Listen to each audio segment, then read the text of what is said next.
ហើយចំណាប់អារម្មណ៍ថ្ងៃនេះដែរគឺមានអារម្មណ៍ថារំភើបខ្លាំងដែលកំពុងតែបានមកមើលផ្ទាល់អញ្ចឹងណាហើយកម្មវិធីទាំងការអង្គុយទាំងការរៀបចំការដើរ show គឺអត់មានការរអាក់រអួលទេគឺដំណើរការទៅយ៉ាងរលូន Welcome to Miss Grand Cambodia 20242024ឆ្នាំនឹងអស្ចារ្យខ្លាំងមែនតើគឺមានទស្សនីយភាពខ្លាំងជាងឆ្នាំទៅមុនទៀតទី1បេក្ខភាពគឺមានសមត្ថភាពគ្រប់ៗគ្នាហើយសម្រាប់ការច្នៃម៉ូដវិញណាសម្លៀកបំពាក់ custom ឆ្នាំនេះគឺអស្ចារ្យហ្មងបងមានអារម្មណ៍ថាឃើញកម្មវិធីធំ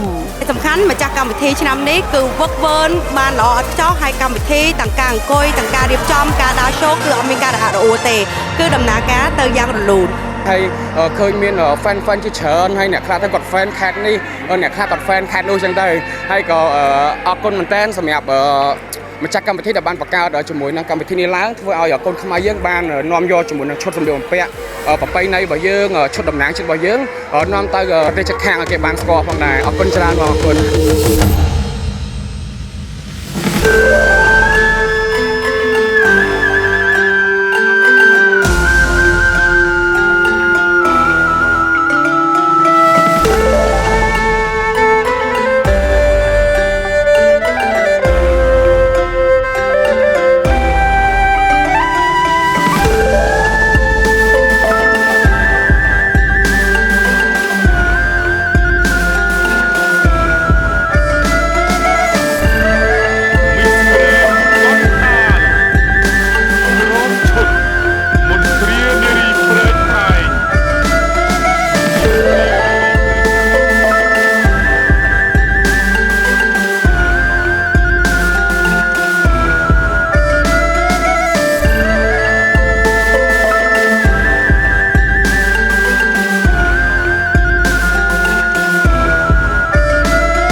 នាំមកជូនដោយ